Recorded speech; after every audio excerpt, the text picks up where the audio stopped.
Yeti Inkubator. Teman-teman juga jangan lupa subscribe ya, jangan lupa subscribe dan klik bell notifikasinya biar nggak miss out kalau kita ada video-video lagi. Nah, Pak Taufik, kita seperti biasa mungkin mulai dari yang ringan dulu ya. Iya. Teman-teman udah lama nih nggak ngomongin soal Mm. logistik dan ekspor. Iya. Kita udah sempat ngomongin dulu tuh ada HS Code. Iya. Singkatannya apa ngomong-ngomong? Harmonize Code. Harmonize System. Harmonize System Code. Ya. Ada 8 8 angka. digit. 8 digit ya. Iya. Saya sampai lupa tuh apa ada 8 atau ada berapa. Iya. Lalu juga teman-teman belajar juga soal ya mungkin agak nggak enak tapi ya mau nggak mau kita harus tahu juga masalah-masalah dalam ekspor. Iya. Saya kemarin waktu itu juga pernah ngomongin barang-barang yang diekspor itu yang dilindungi bagaimana ya. Betul. Rekap sedikit boleh. Boleh. Saya terpikir kemarin karena tadi lagi di minimarket, terus saya lagi pengen coklat. Kan. Indonesia tuh kan kaya dengan banyak ini ya, banyak raw material coklat. Raw material termasuk dalam salah satunya adalah coklat. Alamnya, ya. Sumber daya alamnya salah satunya adalah coklat. Ya. Gitu. Sebenarnya potensinya gede gak sih Pak Taufik kalau ngomongin secara keseluruhan aja mungkin. Kalau yang market banget itu kan bacot lah ya. Ya. Secara keseluruhan sebenarnya demandnya kayak apa sih? Demandnya sangat besar sekali Mas kalau untuk kita bicara sumber daya alam ya, raw material ya, entah itu tidak hanya coklat, mungkin semuanya. Ya entah itu alpukat, mangga, segala macam ya kan. Cuman kan kenapa kita kalah dengan luar negeri karena faktor pemasaran sebenarnya kuncinya itu gitu loh. Kenapa di Indonesia ini sangat banjir barang-barang Cina? Karena proses pemasaran mereka tuh sangat masif ya. Sedangkan Indonesia ini agak kurang masif gitu sehingga kita kalah dengan negara yang lain. Gitu. Jadi lebih kepada sosialisasi. Kalau potensinya besar, lebih kepada proses pemasaran aja. Gitu. Pemasaran ini berarti kita memang konteksnya karena B2B ekspor kan. Kita perlu iklan? Perlu Mas. Tapi dalam artian ini kita ada diaspora, ada atas perdagangan. Nah itu yang harus aktif sebenarnya untuk mencari buyer. Karena tugas mereka itu kan di luar negeri adalah mencari buyer untuk dagangan mereka adalah dagangan Indonesia gitu loh. Ya kan? Jadi tugas atas perdagangan itu adalah mencari buyer di luar negeri untuk menjual barang-barang komoditas Indonesia. Seperti itu. Tadi sempat disebut diaspora nih. Saya sih tahu diaspora itu adalah diaspora itu jadi orang Indonesia yang menetap di luar negeri. Ekspatnya gitu. Tapi dari kita. Ekspatnya dari Indonesia, betul. Oke. Ini mic-nya boleh dideketin dikit Pak Taufik. Dikit lagi deh. Terus ngadep ke sini. Gini ya. Tarik aja, gini tarik. Gini ya. Oke. Gitu. Dekat ya. Biar suaranya lebih jelas. Oke. Mas Rizky, ini adminnya yang tahu saya nih soalnya. Udah jelas suaranya? Oke, sip. Jadi ekspatnya orang Indonesia yang berada di Indonesia, yang berada di luar negeri. Dari luar negeri. Iya, mungkin kalau teman-teman ada yang saudaranya yang mungkin kerja di luar negeri, tinggal di sana, nah itu namanya diaspora. Betul. Kalau bedanya atas perdagangan itu dia di dalam konsulat jenderal, berkantornya di konjen RI di negara masing-masing, misalkan di Ho Chi Minh, di Singapura, di mana. Tapi kalau diaspora itu dia tidak berkantornya di konjen, tapi ya dia punya tempat tinggal sendiri gitu di luar negeri. Ya pokoknya gitu. Memang sendiri. Betul. Tinggal di sana. Iya. Ingin kerja di sana. Kenapa diaspora perannya cukup tinggi? Ya karena salah satu sebenarnya bukan kebutuhan mereka itu adalah untuk memperkenalkan Indonesia sebenarnya. Seperti itu tugasnya mereka. Jadi memperkenalkan Indonesia ke negara yang dituju. Iya gitu. Benar juga. Saya baru ingat ini abang saya sendiri tinggal di Australia. Iya. Pernah ikut acara budaya ya.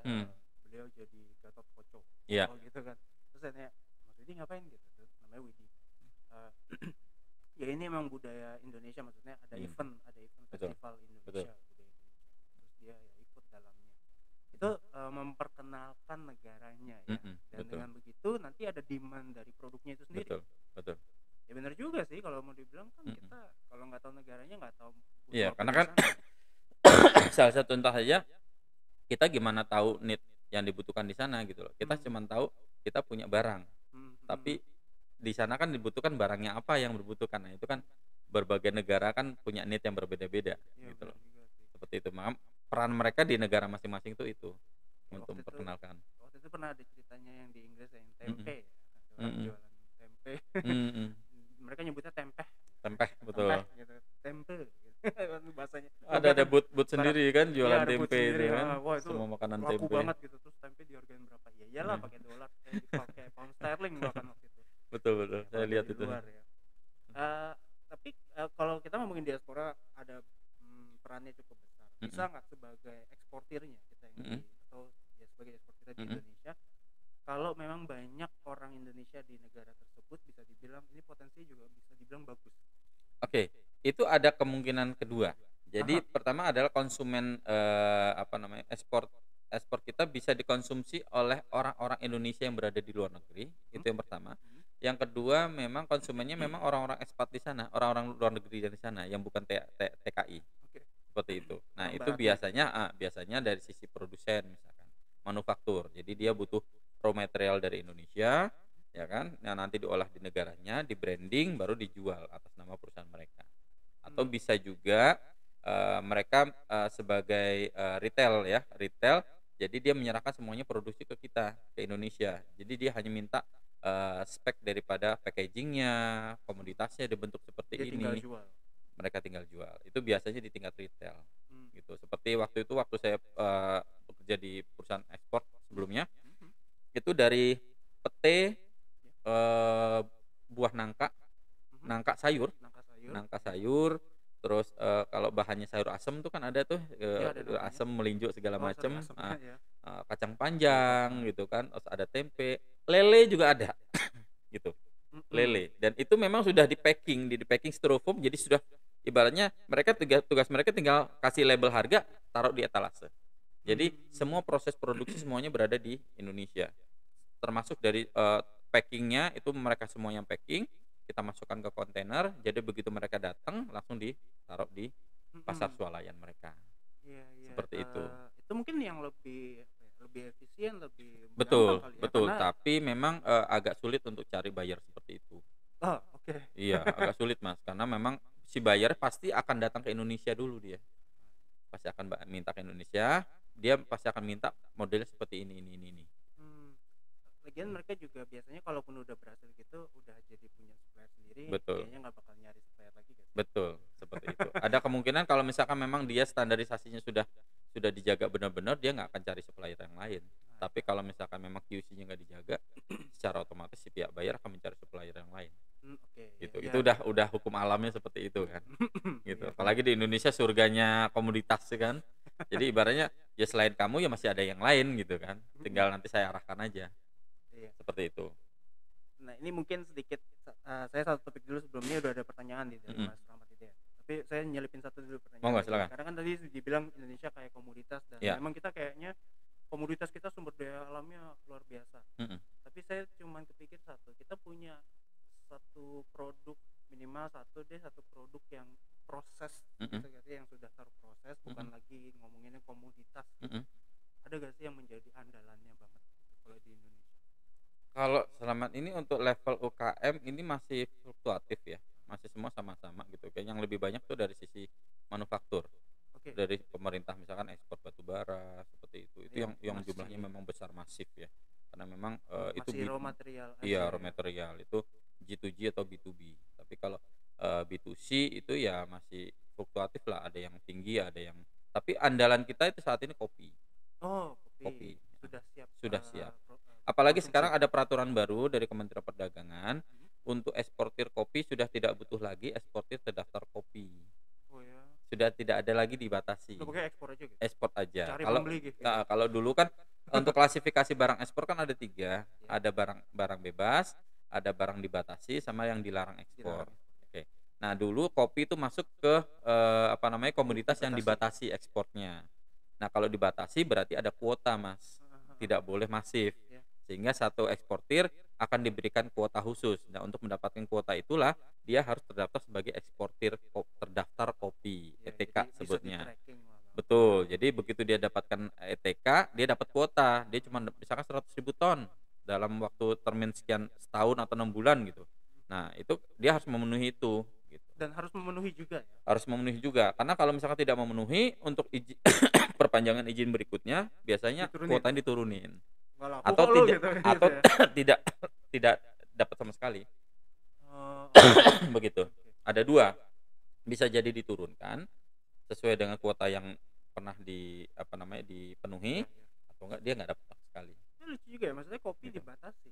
Betul. Mungkin aspek alasannya karena orang Indonesia suka banget kopi, jadi Betul. jangan dihabisin. Jadi Jangan dihabisin keluar. lebih kepada pembatasan ini kali Kita ya, yang tahu. untuk pemenuhan kebutuhan di dalam negerinya harus terpenuhi dulu. Iya, ya, Gitu. bahasa resminya. Bahasa Jadi resminya bahasa seperti itu resminya gitu. seperti itu. Dan kalau bahasa umumnya kita pengen juga gitu.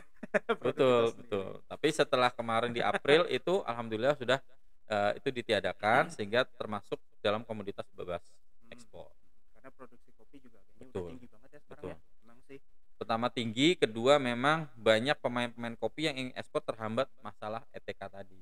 Padahal di mana di luar besar. Memang sangat bagus. Ya, Jadi sebenarnya kita pengen menghajar Brasil sih sebenarnya. Oh, Gitu. langsung Brasil. Brazil. Jadi Brasil kan ini kita kan kopinya urutan juga keberapa? bagus, Mereka kan masih urutan nomor 1, nomor berapa itu paling tertinggi. Makanya. Kita di bawah Brazil. Tapi justru ada beberapa negara yang memang dia menggunakan kopi-kopi Indonesia. Iya. Itu yang sangat-sangat disayangkan Sangat-sangat gitu loh. sayang. Iya. Padahal kopinya dari Indonesia loh. Saya bukan menjelekkan ya, cuma waktu mengunjungi abang saya ya, saya nyobain kopinya sana. Teman-teman, kopi sasetan yang di sini jauh lebih enak. Kopi Indonesia Gitu ya. tuh kita suka nggak ngerasain, Enak ya, suka manis nggak ya. ngeh gitu. Iya. Enak banget ya. Saya lebih milih kopi sasetnya Indonesia daripada kopi yang udah di kafe di Melbourne. Gitu. Apalagi memang beberapa UKM yang kita bina ya, itu selalu kendalanya itu. Kopi kita bagus Pak, kualitasnya bagus segala macam. Ya, Kapasitas kita besar, tapi kita terhambat masalah regulasi. Kebanyakan regulasi. Sama pemasaran sih. Gitu. Iya, memang ini juga topik yang sering diangkat Kacut juga ya. Betul. Kalau ngomongin ekspor, produk kita bagus-bagus. Bagus-bagus. Cuman Bagus-bagus. suka nggak tahu orang luar. Iya. Gitu. Oke, ini mungkin saya langsung masuk ke pertanyaannya Mas Rahmat ya. Oke. Memang pasti banyak juga ditanyakan soal cara memulai ekspor. Biar ekspor, misalnya untuk teman-teman yang sebenarnya udah punya produk dan punya kapasitas yang lumayan deh. Itu memulai ekspornya tuh langkah pertamanya apa? Langkah pertama adalah sebenarnya harus in paralel ya, ada beberapa step yang harus dilaksanakan secara bersamaan. Pertama adalah untuk sekarang ini untuk ekspor sudah tidak bisa lagi menggunakan legalitas pribadi. Harus PT. Harus berbadan hukum. Berbadan hukum. CV, PT, koperasi dan sebagainya. Oke. Itu yang pertama. Jadi langkah pertama adalah Anda harus membuka badan hukum dulu. Ya, membuat badan hukum terserah apa. Nah, nanti setelah itu baru kalau misalkan sudah ada buyer ya, baru Anda nanti yang kedua adalah menentukan bayarnya dulu gitu loh. Bayarnya siapa dulu, karena kan kalau kita mau ke pemasaran kan tidak ada bayar kan juga percuma juga. Tapi untuk mendapatkan bayar memang ada beberapa step tahapan yang memang harus dipenuhi. Misalkan kita ikut pameran, kita ikut misalkan jadi membership alibaba.com ya kan, itu termasuk salah satu cara untuk mendapatkan buyer. Oke, seperti itu. Nah, yang berikutnya adalah kita concern di dalam mutu kualitas produk kita ya, entah itu dari sisi harga maupun mutu produknya serta servis yang diberikan itu harus equal tuh, seperti itu. Setelah itu baru kita mendapatkan buyer, baru nanti terkait dengan perizinan produk komoditi itu harus dilengkapi dulu. Kalau misalkan memang produk kita makanan ya harus ada PIRT-nya, harus BPOM-nya segala macam. Iya, sambil. Makanya saya bilang kan bukan tahapan yang pertama ya, tapi memang semua in paralel secara bersamaan ya, karena semua saling keterkaitan, baik itu secara badan hukum, perizinan, bayar segala macam. Gitu. Jadi mungkin kalau saya summarize sedikit ya, berarti kita pertama cari bayarnya dulu. Iya. Bukan dulu ya, pokoknya cari bayar. Cari bayar ini bisa lewat trade show ya sebutannya. Ya, pameran apa sebutannya sih kalau bahasa Indonesia? Pameran ekspor lah. Pameran ekspor. Iya. Pameran ekspor atau bahasa Inggrisnya trade show. Biasanya pakai bahasa Inggris karena udah ngomongin ekspor. Kayak kemarin waktu itu di Senayan sempat ya. Iya, trade expo. Saya sempat datang tuh ke boothnya ekspor Hub ya. Iya. Gitu. Itu trade show tuh isinya barang-barang komoditas macam-macam. Bisa lewat itu, bisa juga memang mendaftar mungkin saya nambahin sini, ikut ke Getty karena kita punya membership Betul. juga, teman-teman kita bimbing di sini sama Kacut, tenang aja, dan Iya. tim ya ada timnya, bahkan Iya. bukan satu orang doang tapi ada timnya. Iya. Satu caranya gitu, sambil mengurus izinnya, sambil juga nyesuaiin produksi kepada speknya. Betul. Gitu.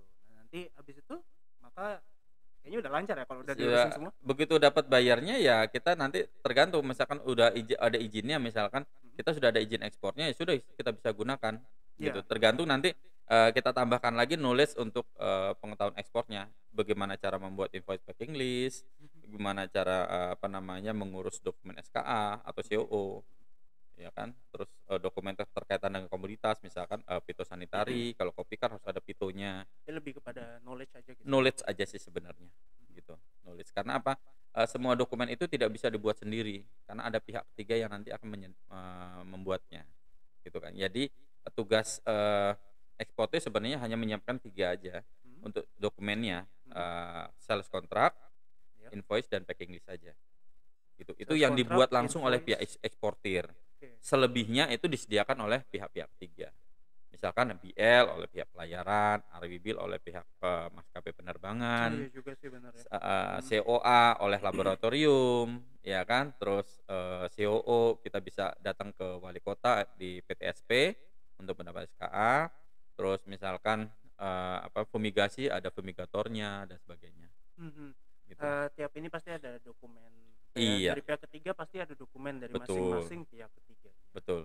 Terus juga tentunya Pak Taufik, ini mungkin dari agen dari Kacut juga, dan dari Pak Taufik juga sempat bilang soal barangnya nanti sampai sana udah di luar kita ya Pak? Iya. Setelah sampai di port di sana itu udah. Itu berarti kita bicara Incoterm, Mas. Kita bisa Incoterm atau International Commercial Term. Gitu. Jadi terkait hal itu kesepakatan dagang kita dengan pihak buyer. Jadi begitu memang kita mendapatkan buyer, tentunya kan sudah sepakat nih, kita ngirimkan sampel dulu misalkan.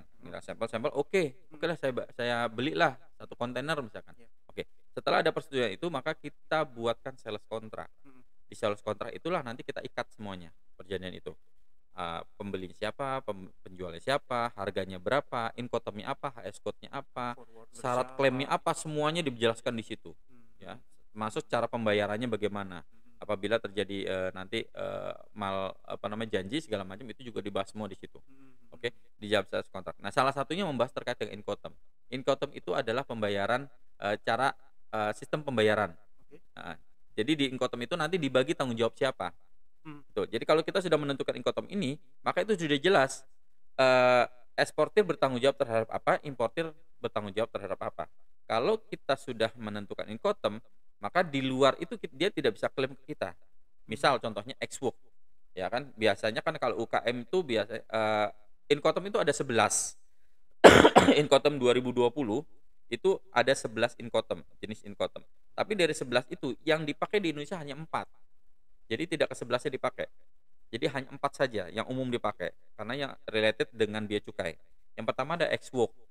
Ya. Kalau kita jual Xwork atau EXW, ya, maka saya sebagai eksportir hanya menjual barang itu saja. Dalam artian misalkan saya di luar itu. Jadi saya jualnya misalkan 10.000 per kilo, harga pabrik saya di Bogor, berarti Xwork Bogor. 10.000 per kilo. Ya sudah, dia beli harga barang itu saja. Terkait dengan pengiriman keluar dari gudang saya di Bogor sampai dengan negara saya, itu si pihak importir yang bertanggung jawab. Saya nggak mau tahu. Apabila terjadi kehilangan, kerusakan setelah keluar dari pabrik, itu bukan tanggung jawab saya. Istilahnya eksportirnya ya lu sediain truknya juga. Betul. Ya, trackingnya gitu. Dari si pihak importir. Kalau misalkan tolong dong cariin, oke, saya nyariin tapi dia yang bayar. Tanggung jawab ada di dia karena perjanjiannya ada Xwork.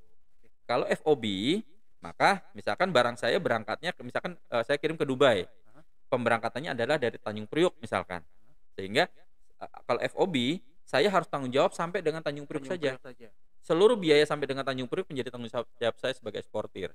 Pesawatnya yang dari Tanjung Priok, kapal yang dari Tanjung Priok tidak, itu udah di luar kita. Itu di luar. Jadi dari Tanjung Priok sampai Dubai, sampai gudang mereka, itu tanggung jawab mereka, bukan tanggung jawab kita lagi. Itu kalau FOB. Ada lagi CNF yang ketiga. cost and freight. Ini ada Cost 11 ya. Tapi 11 4 yang tapi dia 4. sebutin. Nah, jadi kan tadi ex-works sudah harga pabrik, yang FOB adalah harga sampai di pelabuhan tujuan. Nanti di invoice kita sebutnya FOB Jakarta, karena Priuk berada di Jakarta. Oke. Kalau pelabuhannya kita dari Surabaya, ya FOB FOB Surabaya, Oke. pelabuhan ekspornya. Nah, bagaimana dengan CNF yang ketiga? CNF itu adalah harga FOB tadi ditambah dengan freight-nya. Singkatannya apa? Cost and freight. Cost and freight. Ya. Oke. Cost itu adalah FOB and freight, gitu loh. Jadi freight-nya itu dari Jakarta sampai Dubai. Proses mulai itu adalah CNF. Berarti saya tanggung jawab kalau misalkan saya pakai CNF, saya tanggung jawab sampai dengan pelabuhan di Dubai-nya aja. Pelabuhannya. Ya. Pelabuhan saja. Untuk proses pengeluaran mereka. Ya. Bukan tanggung jawab saya. Bahkan dari kapal iya. yang di Dubai. Pokoknya sampai dengan kapal itu touch landing di Dubai, tanggung jawab saya selesai. Oke. Terserah nanti di Dubainya ada masalah apa segala macam, itu di luar tanggung jawab saya. Oke. Nah, sekarang yang keempat, yang terakhir, CIF. Kalau CIF, cost insurance and freight. CNF tambah insurance, udah itu aja. CNF cost insurance and freight. Oh, tetap tapi sampai tetep. Sana aja, cuman tetep. Plus ditambah asuransi. Itu biasanya yang apa namanya, kalau misalkan memang si pihak bayar minta CAF, tapi jarang ada yang CAF biasanya. Oh, jarang. Nah, jarang. Dari 4 ini yang paling umum apa? FOB. CNF dan FOB. CNF dan FOB. Betul. Tapi dengan itu waktu sebelum Covid ya. Setelah Covid itu semuanya hampir seluruhnya FOB. Kenapa? Karena freight-nya mereka udah ampun, mereka nggak mau nanggung. Freight-nya kan melonjak tinggi. Untuk kita, maksudnya? Iya, eksportir. Kalau misalkan mau CNF nggak apa-apa, tapi kamu harus mau dengan harga yang saya kasih, karena harga freight-nya itu sekarang udah nggak karu-karuan gitu. Jadi kenapa si pihak eksportir maunya FOB? Karena apa? Saya nggak mau nanggung freight-nya. Dulu itu misalkan Jakarta Singapura cuman sekitar $150, ya kan? Begitu Covid, setelah Covid udah jadi 1.000. Nah, ini per apa ya? Apanya? Kalau ngitung per kontainer. Kalau laut ya, per kontainer. Ini hanya ini ya? Asumsi aja. Oke, asumsi aja. Seperti itu. Jadi peningkatannya itu bisa sampai 1.000%. Gitu. Peningkatannya. Setelah Covid ini. Setelah Covid. Dulu tuh ada istilah waktu Covid itu ada istilah ada harga nggak ada kontainer, Mas. Harga firm. Oke, harga sekian. Tapi kontainer nggak ada, Pak. Kapan? Nggak tahu gitu. Karena apa? Kan berpengaruh nih untuk ekspor impor. Iya. Jadi kontainer yang dipakai itu kan harus kembali lagi kan. Iya, kalau misalkan pakai Costco ya sudah kita pakai Costco, nggak bisa gitu. Iya, itu harus dikirim balik ya. Betul. Jadi kalau misalkan Costco kita punya 1.000 kontainer, 1.000-nya diekspor. Jadi Jakarta udah nggak ada kontainer. Kita berarti ngarepin apa? Impor. Karena kontainer impor begitu dibongkar kita masuk ke gudang kan. Ini kontainernya sendiri mahal. Apa? Kontainernya sendiri juga. Kalau kontainer nggak bisa dibeli, Mas, karena itu kan punya pelayaran. Iya, makanya kita nyewa kan. Sewa, betul. Sewa freight. Besar. Itu masuk dalam biaya freight. Betul. Biaya freight.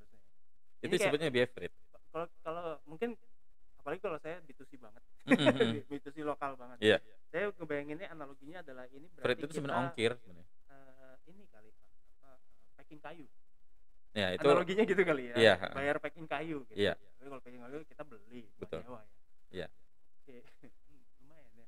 Enggak ada packing kayunya gitu dalam hal ini. Sekarang di bulan November tahun 2022 masih mahal banget untuk yang jelas berbeda sebelum Covid.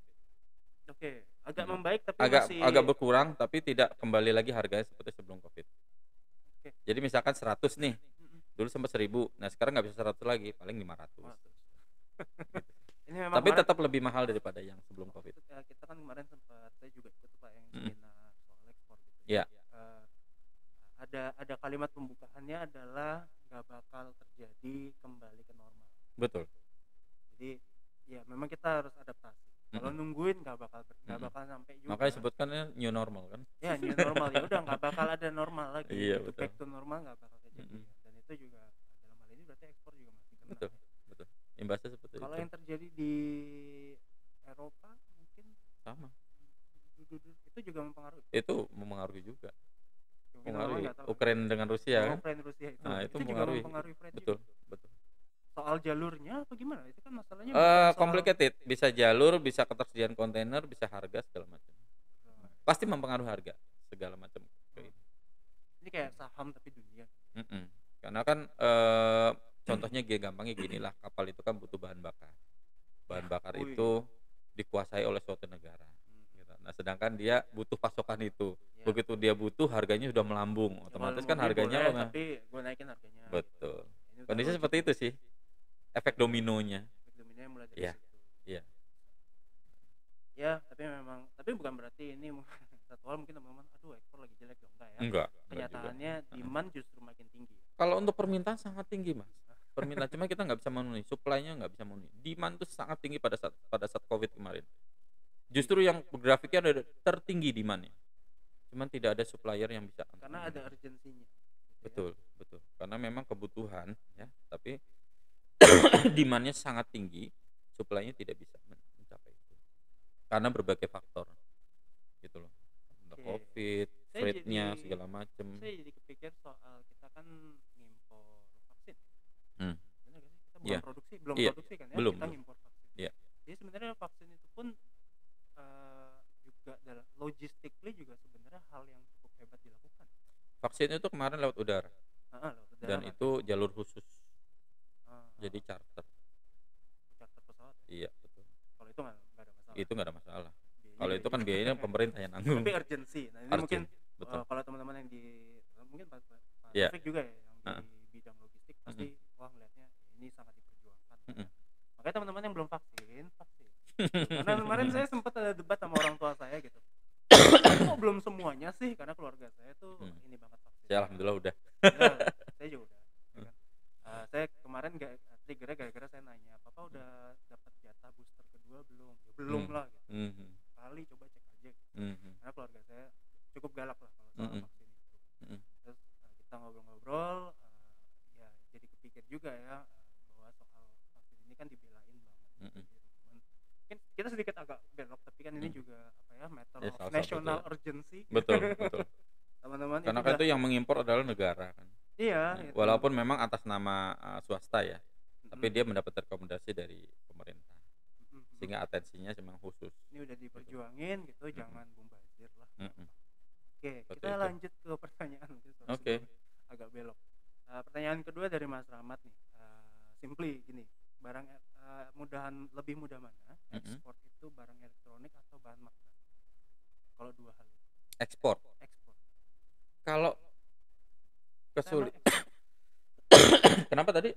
Barang elektronik atau bahan makanan yang lebih mudah? Yang mudah diekspor. Kalau lebih mudah semuanya juga mudah selama persyaratannya terpenuhi.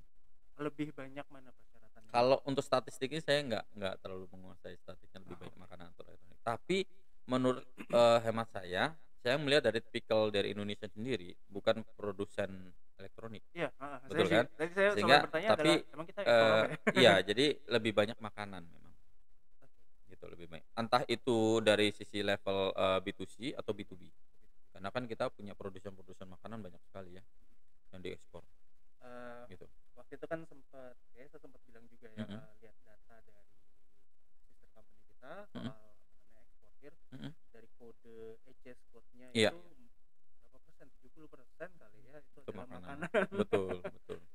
Pada kenyataannya Indonesia ini kalau proses goods proses goods itu lebih kepada makanan ya. Karena memang sumber daya alam kita kebanyakan makanan. Indonesia terkenal dengan makanannya. Nomor 1 top 5 makanan terenak di dunia ada nasi goreng sama Indonesian nasi goreng gitu kan sama. Dan itu udah ada yang instan ya. Udah ada yang instan. Iya, sudah ada. Well, tinggal bikin nasi terus dimasukin bumbunya aja. Kalau nasinya sih mereka pakai nasi sendiri. Bumbu instan nasi goreng kan banyak. Rendang juga kalau dihitung kita ya rendang juga udah ada instan ya, Pak. Betul. Ini juga ada pertanyaan juga dari kelas sebelah itu. Pak, kalau ekspor nasi uduk bisa nggak? Nasi uduk. Bumbunya mungkin bisa kali, Pak. Iya, makanya saya bilang tergantung. Kalau yang diekspor nasi uduk apanya dulu nih? Ya, kalau nasi uduk sudah matang untuk diekspor agak sulit. Karena kan jangka waktu untuk makanan itu kan juga terbatas gitu kan. Betul, udah nggak enak lagi. Kecuali kalau bahan-bahan dasarnya. Oke, seperti mie instan lah gitu kan. beras dan bumbunya. Betul, berasnya sudah ada, bumbunya sudah ada, kelengkapannya sudah ada. Kecuali bawang goreng oke lah masih bisa dipertahankan. Atau ya ini ide bisnis dari saya, Mm-mm. bikinlah kayak mie instan. Mm-mm. Itu tuh ide bisnis dari Pak Taufik juga kan Iya, barusan ya. betul, betul. Bikinlah seperti mie instan tapi nasi gitu kan, tinggal direbus nasinya, Mm-mm. tinggal dituang aja Betul. bumbu nasi uduk. Iya, saran saya sih itu yang saya berikan informasinya. Jadi kalau misalkan mau ekspor makanan, ya ada dua. Kalau misalkan memang makanan jadi ya harus tahan lama. Iya, Itu yang iya. pertama. Hmm. Yang kedua, kalau misalkan memang nggak bisa tahan lama, ya bahan-bahannya aja. Ya. Gitu. Seperti nasi uduk tadi tidak memungkinkan untuk bisa diekspor, bisa. Tapi caranya bagaimana gitu. Penyimpanannya akan jadi biaya sendiri nih. Betul, packagingnya gitu kan, karena kan berasnya pasti akan di packing sendiri, Ya. bumbunya di packing sendiri gitu kan, sama seperti mie instan lah. Kita ada yang mungkin buat pertanyaan terakhir ya sebagai penutupan, karena ternyata kita udah lewat dari setengah jam. Oke. Seperti biasa memang ini kita setengah jam lewat lah gitu sesi kita. Produk di Indonesia yang proses gitu, makanan yang sudah siap makan. Emang ada Pak? Ada, sudah siap makan. Es krim apa tuh? Import kan? Yang kita ekspor. Yang kita ekspor. Ada. Apa? Contohnya Es krim contohnya. Es krim termasuk salah satunya. Oke. Es krim. Seperti itu. Jadi proses ininya juga udah. Yang khas Indonesia ada nggak? Khas Indonesia saya belum cek lagi tuh yang terakhir.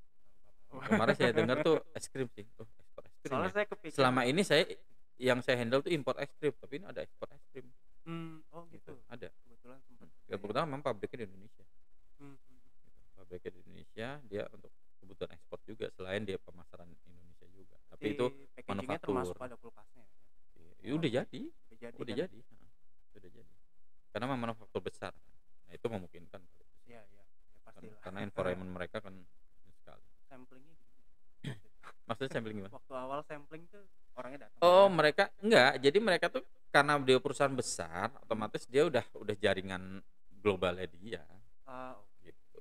Ya, seperti contohnya saya boleh satu merek lah ya, sebut satu merek, Unilever lah. Oh gitu. Unilever kan seluruh dunia ada. Ya sudah, customer dia itu aja gitu kan. Oke, iya. Gitu. Saya paham. Ya kalau itu kita ekspor ke India, ya India kita ekspor ke Unilever India juga. Iya. Jadi udah di jalur. Jadi sudah ada komunitas. Nah, itu kan berarti dia bukan lagi CIF kali ya, Pak ya? Dia CIF. Itu CIF. Kalau seperti itu CIF. Antar satu perusahaan. Iya. Kan dia bukan berarti terus. Betul. Tapi itu udah ibaratnya jaringan global ya. Jadi sini udah seperti misalkan dia kerjasama sama DHL misalkan, ya sudah semuanya sama DHL seluruh dunia. Gitu. Seperti itu. Oke, menarik. Nah teman-teman, tentunya kita kalau ngebahas lanjut terus ya bisa sampai malam. Iya. Nggak selesai. Terutama kalau soal ekspor, banyak deh pembicaraannya gitu. Belum ngomongin masalah nih. Belum ngomongin masalahnya. Masalah dan solusi. Sengaja menghindari dulu karena gitu kita ya? sering ngomongin masalah ekspor. Betul. Pasti adalah, bukan pasti adalah, tentunya mayoritasnya nggak. Mungkin ada jargon ekspor itu mudah selama memenuhi aturan yang ditetapkan. Yang jadi sulit kan karena memang tidak sesuai requirement kan. Tidak sesuai ketentuan itu aja sih. Itu juga dibahas juga sama Kak Acut bahkan ya. Orangnya minta apa itu yang nggak bisa kita penuhi. Betul. Itu yang nggak sulit. Oke teman-teman, nah kita sudah di penghujung acara hari ini. Teman-teman jangan khawatir karena daily coaching klinik ini ya dari namanya ya daily ya, kita berusaha untuk selalu tiap hari ada, Senin sampai Jumat, selalu di jam 4. Untuk teman-teman yang mungkin baru pertama kali ikut, besok mau ikut lagi jam 4, coba pantengin dulu ya. Saya sebenarnya pengen janji tiap hari, cuman kenyataannya kan dari berbagai pihak kita kadang-kadang nggak bisa. Jadi mungkin teman-teman mohon maklum untuk hal tersebut, tapi kita usahakan di sini bisa tiap hari ya. Betul. Di hari esok mungkin dengan pemateri yang berbeda yang tidak kalah menariknya juga. Materinya banyak ya Mas ya dibahas. Macam-macam. Kita ada 5 topik besar yang selalu kita bahas. Jadi ada marketplace, ada digital marketing, ada content creator, lalu ada perdagangan ekspor, logistik dan ekspor yang Pak Taufik, dan juga satunya lagi adalah saya lupa ngomongnya perdagangan ekspor gitu ya. Entrepreneurship, global entrepreneurship. Ya, global entrepreneurship. Jadi mayoritasnya ngebahas soal jualan produk di Alibaba, ekspor for B2B gitu. Nah ini 5 topik yang sering kita angkat, jadi teman-teman follow terus ya. Saya mengingatkan kembali kita live di Telegram. Kalau teman-teman yang nonton di YouTube lagi nonton replaynya, mau join, mau nanya nih, kayak barusan Mas Rahmat Hidayat kan nanya-nanya ya, kalau mau join silakan join, klik linknya aja di bawah di deskripsi videonya. Kalau teman-teman mau nanya bisa di situ di grup Telegram kami. Untuk melihat replaynya, kita ada di channel YouTube Getty Inkubator. Jangan lupa subscribe dan juga klik bell notifikasinya. Nama saya Bayu Asta. Saya ucapkan juga terima kasih Pak Taufik. Terima kasih banyak Mas Bayu atas waktu yang disediakan. Selalu menarik ya kita ngobrolnya. Iya, mudah-mudahan selalu berlanjut. Amin. Amin.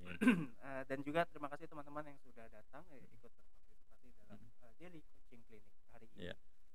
Untuk itu saya ucapkan selamat sore teman-teman. Assalamualaikum warahmatullahi wabarakatuh. Waalaikumsalam warahmatullahi wabarakatuh.